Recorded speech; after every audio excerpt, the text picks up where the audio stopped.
안녕하세요. 금요사건 파일 디바제식합니다. 2016년 3월 20일 일요일 아침, 경기도 화성시 장안면 장안오리에 살던 48세 이 씨는 부지런히 집을 나서게 됩니다. 마을 일대에 있는 농수로를 따라서 미꾸라지 낚시를 나선 참이었죠.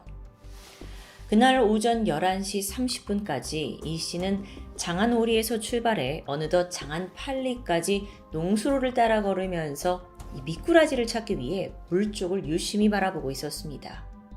그러던 중 심상치 않은 게 눈에 들어왔죠. 언뜻 보면 마네킹 같은 게 물 안에 있는 살색의 그것. 충격적이게도 속옷만 입고 있는 여성의 시신이었습니다. 당시 발견된 모습도 좀 기이했는데 그 농수로가 농번기가 아니어서 물이 한 50cm 정도 차 있었습니다. 그런데 여기에 시신의 얼굴이 반쯤 잠긴 채 우측으로 기울여져서 엎드린 상태로 농수로 벽면을 보고 있었죠. 이걸 그대로 목격한 이 씨는 너무 큰 충격에 자리에 풀썩 앉아버렸을 정도입니다. 얼마 후에 신고를 받은 경찰이 현장에 출동을 했고 즉각 감식을 시작합니다. 일단 이 농수로는 높이가 한 2.5m, 폭이 4.4m, 길이가 1.3km에 달합니다. 사실 이 수로가 좀 깊어요. 그래서 제대로 살펴보지 않으면 길가 쪽에서 수로 안쪽을 확인하기는 아주 어려운 구조죠. 이 씨가 미꾸라지를 잡기 위해서 유심히 관찰했기에 망정이지 그렇지 않으면 시신은 쉽사리 발견되지 않았을 겁니다. 피해자의 몸에는 다수의 멍과 긁힌 상처 그리고 선홍색 반점이 발견됐어요. 하지만 사망에 직접적으로 연관된 어떤 외상이나 타살의 흔적은 또 발견되지 않았죠. 그럼에도 속옷, 특히나 하의만 입고 있었거든요. 이 상태로 볼 때 누군가 강제로 옷을 벗겼을 가능성도 염두에 둬야 했습니다. 그렇다 보니 이 옷이 벗겨져 있었다는 부분 때문에 일단 타살로 방향이 잡히게 되죠. 신원조사 결과 피해자는 현장에서 직선거리로 불과 980m 떨어진 장안 1리에 살던 47살 김 씨. 그녀는 84살의 고령의 어머니와 함께 살고 있었는데요. 어머니가 중증 치매를 앓고 계십니다. 그래서 딸의 사망 소식조차 제대로 인지하지 못하던 상황이었죠. 이 사건의 소식이 마을에 퍼지게 되면서 화성이잖아요. 그래서 주민들은 이게 20년 전에 있었던 화성 연쇄살인 사건이 떠오른다 라면서 마을 전체에 불안과 공포 분위기가 조성됐다고 합니다. 어쨌든 수사를 이어가던 중에 사건 발생 이튿날 시신 발견 장소에서 185m 떨어진 농수로에서 피해자의 것으로 추정되는 바지와 속옷 상의가 발견됩니다. 이어서 225m 지점에서 티셔츠가 발견됐고요. 315m 지점에서 외투와 운동복이 버려져 있었어요. DNA 대조를 해보니까 실제로 김 씨가 입던 옷이라는 게 판명이 되죠. 결정적으로는 시신으로 발견되기 2주 전에 김 씨가 집 인근에 있는 CCTV 영상에서 이 같은 복장을 입고 외출하는 모습이 확인됐습니다. 영상에 찍혀 있어요. 그런데 여기서 한 가지, 피해자가 신고 있던 신발은 끝까지 발견되지 않았습니다. 잠깐만요. 그렇다면 2주 전에 그녀가 이 옷차림새로 외출을 했다가 어떤 변을 당했다는 걸까요? 옷이 같으니까요. 그런데 부검을 해보니까 김 씨의 사망 추정 시각은 2주 전이 아니라 시신 발견 2, 3일 전으로 추정됩니다. 이상한 점은 또 있었습니다. 부검 결과 김 씨에게서는 어떤 결정적인 사인으로 볼 만한 치명적인 손상 또는 골절이 전혀 발견되지 않았어요. 목졸림도 없고 혹은 체액 같은 성폭행 흔적도 없었죠. 시신의 멍자국과 긁힌 상처가 있었는데 이거는 이제 농수로로 떨어지면서 난 상처다라고 추정이 됩니다. 이게 사망에 이르게 할 만큼 치명적인 건 아니었던 거죠. 그렇다면 사망 원인이 뭐였을까요? 선홍색 시반이 보였다고 했는데 이걸 토대로 익사나 저체온증에 의한 사고사로 추정이 됩니다. 사실 경찰은 그녀의 정확한 사망 원인을 밝혀내는데 굉장히 애를 먹었습니다. 대체로 시신 상태를 보면 좀 직감적으로 타살인지 자살인지 수사관분들은 느낌이 오신다고 하는데요. 이번에는 그게 잘 파악되지 않는 아주 유례없는 사건이었죠. 특히나 현장이 굉장히 한적한 곳이라서 목격자도 없습니다. 결국 경찰은 이게 혹여 자살일 수도 있고 또 사고사일 수도 있다라는 가능성을 완전히 배제할 수 없었어요. 그래서 모든 걸 열어놓고 수사를 벌이게 되죠. 자살, 타살, 혹여 사고사까지. 다행히 김 씨의 생전 모습과 또 마지막 행적이 담긴 CCTV 영상들이 꽤 남아 있었습니다. 이게 중요했죠. 수사팀으로서는 이걸 잘 분석해서 단서를 찾을 수 있는 절호의 기회입니다. 자, 그 중에 이웃집에 설치되어 있던 CCTV를 볼까요? 여기에는 김 씨가 주검으로 발견되기 2주 전인 3월 16일 오후 4시 48분에 그녀가 집을 나서는 모습이 담겨 있습니다. 그리고 같은 날 오후 5시에 시내 방향 버스에 타는 그의 모습이 포착이 돼요. 김 씨는 이날 종점인 우정읍 시내에 내리게 되는데 그리고 한 식당으로 향해요. 거기서 순댓국을 먹습니다. 그런데 이후 행동이 좀 이상했죠. 순댓국을 다 먹고 나서 식당 주인한테 돈이 없다는 겁니다. 그러면서 자신의 이어폰을 주고 며칠 있다가 오겠다라는 말을 하는데요. 외상이라는 겁니다. 김 씨는요, 평소에도 여기는 자주 오던 단골 식당이었어요. 그래서 주인이 그녀를 잘 알고 있었죠. 외상이 문제가 아니라 사실 지금껏 김 씨가 이렇게 혼자 밥을 먹으러 오는 것도 처음이었고 외상을 요청한 것도 처음이었다고 합니다. 평소 같지 않았다는 점이죠. 이어서 저녁 7시 김 씨가 집 방향으로 가는 버스를 타는 모습이 CCTV에 담겨 있습니다. 그리고 정확히 24분 후에 김 씨가 웬일인지 집에서부터 무려 3정거장이나 지나서 버스에서 하차를 해요. 그리고 이때 그녀와 함께 내린 한 남자 승객이 있었죠. 버스에서 내린 후에 어디로 향했을까요? 이곳저곳 경찰이 CCTV를 수색하게 되는데 그러던 중에 그 시점으로부터 1시간 뒤인 저녁 8시 30분에 마을에서 조금 떨어진 농장 앞의 CCTV에서 다시 김 씨의 모습이 포착됩니다. 자, 이 상황을 좀 정리해보면 김 씨가 그날 집이 아닌 세정거장을 더 가서 낯선 정류장에 내린 뒤에 걸어서 무려 1시간이나 삥 돌아서 다시 자기가 살던 마을로 돌아온 상황입니다. 에이? 이게 일반적이지 않잖아요. 어떻게 설명할 수 있을까요? 전문가들은 이에 대해서 범죄 연관성을 배제할 수 없다고 분석했어요. 예를 들어서 누군가 따라온다는 느낌을 받았을 때 평소 가던 길이 아니라 일부러 다른 큰 길을 선택했을 가능성이 있죠.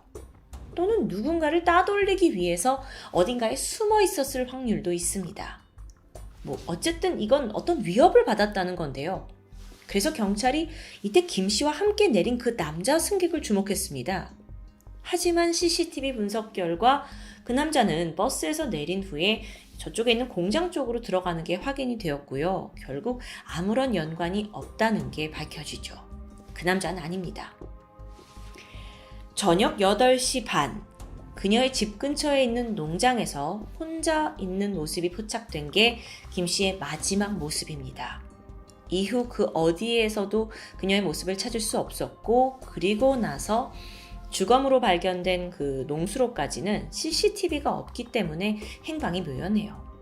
참고로 김 씨는 그날 휴대폰을 가지고 있지 않았습니다. 이 전반적인 사건에 대해 분석된 내용을 좀 보면 범죄 전문가는 3가지 특이사항을 지적하게 되는데 가장 먼저 김 씨의 사망 추정 시간이 시신 발견 2-3일 전이라는 그 부분입니다. 즉 김 씨가 CCTV에 포착이 되었죠. 그리고 나서 시신으로 발견되기까지 약 2주라는 시간이 걸렸는데요. 그럼 이 사이 동안 누군가에게 납치 혹은 감금당했을 가능성을 언급합니다. 실제로 그녀가 그 2주 동안 휴대폰을 사용한 기록이나 카드를 사용한 그런 생활 반응이 전혀 없었고요. 두 번째는 김 씨의 신발이 발견되지 않았다라는 점에 주목했습니다. 이건 김 씨가 죽기 전에 애초부터 신발을 신지 않은 상태로 탈출이나 도주를 했을 만큼 아주 다급한 상황이었을 거다라고 분석이 되는데요. 결과적으로 피해자의 신발은 이 사건에서 누군가 분명 개입되었을 가능성을 높이는 중요한 요소로 평가됩니다. 세 번째, 사건 현장인 농수로가 김 씨의 은신처가 되었을 수 있다라는 가능성입니다. 무슨 소리냐고요? 어쩌면 김 씨가 감금된 장소에서 탈출을 했죠. 그러다가 이 농수로를 발견했는데 높이가 약 3m 정도 되는 공간이다 보니까 몸을 숨기기 좋은 곳으로 여겨졌을 수도 있습니다. 그래서 그곳에 숨게 되죠.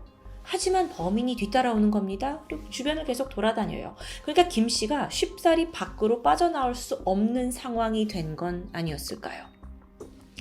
정리하자면 피해자가 납치가 됐어요. 그래서 2주 동안 감금이 되었고 신발을 신지 못한 채 탈출을 시도한 후 이 농수로에 은신을 하게 되는데 여기서 미처 빠져나오지 못하고 저체온증으로 사망했다라는 시나리오가 완성이 되죠. 이건 모든 증거와 정황으로 분석된 겁니다. 자, 그러면 만약 이게 맞다면 그녀를 감금한 범인은 과연 누구일까요? 여러분, 감금까지 한다는 건 꽤나 원한이 깊고 또 그만큼 가까운 관계여야 하지 않을까요? 여기에 대해 유족 중에 김 씨의 오빠가 누군가를 지목합니다. 그건 바로 김 씨의 전 남자친구 A 씨였죠. 이 두 사람은 죽은 김 씨 가족의 반대로 헤어졌는데요. 여기에 대해 A 씨가 큰 앙심을 품고 있었다고 해요. 실제로 그는 김 씨의 집 앞에 트럭을 몰고 찾아와서 막 난동을 피우기도 했고요. 화를 사귀지 못해서 반려견을 때려 죽이는 짓도 저질렀습니다. 상당히 폭력적인 인물이에요. 그래서 그가 유력한 용의자로 떠오르긴 하는데 수사를 해보니까 A씨는 알리바이가 확실했고요. 결국 수사망을 빠져나가게 되죠. 자, 이후에 더 이상 피해자 김씨 주변에서 그녀를 감금하고 살인까지 했을 만한 용의자를 추려낼 수 없었습니다. 그렇게 이 사건은 미궁으로 깊게 빠져버렸고요. 한편 주민들 중에는 타지인의 소행이 아니냐라고 의심하는 사람도 있었습니다. 특히나 이 김 씨의 사체가 발견된 농수로에서 약 400m 정도 떨어진 곳에 고속도로 졸음쉼터가 있다고 해요. 그래서 혹시 여기에 머물던 어떤 타지인이 우발적인 범죄를 저지른 게 아니냐라고 소문이 돌게 되는 거죠. 그런데 졸음쉼터에서 쉬던 사람이 생전 처음 보는 김 씨를 만나서 그녀를 2주간이나 감금한다? 아니, 타지인이 굳이 그럴 이유가 있을까요? 가능성을 완전히 배제할 수는 없지만 아주 희박한 가능성이라고 볼 수 있죠. 자, 그런데 경찰이 계속해서 김 씨의 생전 행적을 조사하던 중에 새로운 사실이 드러납니다. 김 씨가 사망 직전인 3월 초에 조증과 우울증이 반복적으로 나타나는 조울증 양극성 장애 진단을 받았다는 점이었죠. 게다가 지난 2003년에는 정신장애 3급을 받았고요. 2005년에는 정신병원에 입원 치료한 전력까지 있었습니다. 어라? 특히 경찰은 김 씨가 조울증 때문에 평소 정신질환 치료제를 복용했다라는 점에 주목하게 돼요. 법의학 전문가들에 따르면 정신질환자의 경우에 종종 저체온증으로 이렇게 추위를 느낄 때 뇌가 착각을 일으키면서 이걸 반대로 덥다고 인지할 수도 있다고 합니다. 그래서 추운데도 불구하고 막 덥다면서 옷을 벗어버리는 이상 증세를 보이게 되죠. 자, 그렇다면 김 씨가 하의에 속옷만 입은 채 발견된 게 혹시 이것 때문은 아니었을까 하는 추정이 가능해집니다. 자, 그런데 당시 김 씨와 같은 동네에 살고 그녀를 알고 있던 장안 이리 주민들은 그녀의 죽음과 정신질환을 연관짓는 것에 대해 아주 불쾌함을 드러냈어요. 특히나 슈퍼마켓 주인분은 아니 내가 40년 동안을 봐왔는데 그 사람이 그런 사고로 죽을 만큼 모자란 사람이 아니다. 스스로 옷을 벗었다고 추정하는 경찰의 입장을 난 받아들일 수 없다라고 말했고요. 또 다른 동네 주민도 김 씨를 처음 본 사람이라면 그 어떤 누구도 정신질환자라고 눈치채지 못한다. 증상이 아주 경미했고 심지어 남들보다 더 밝고 말도 많은 편이었다라고 역정을 내시기도 했습니다.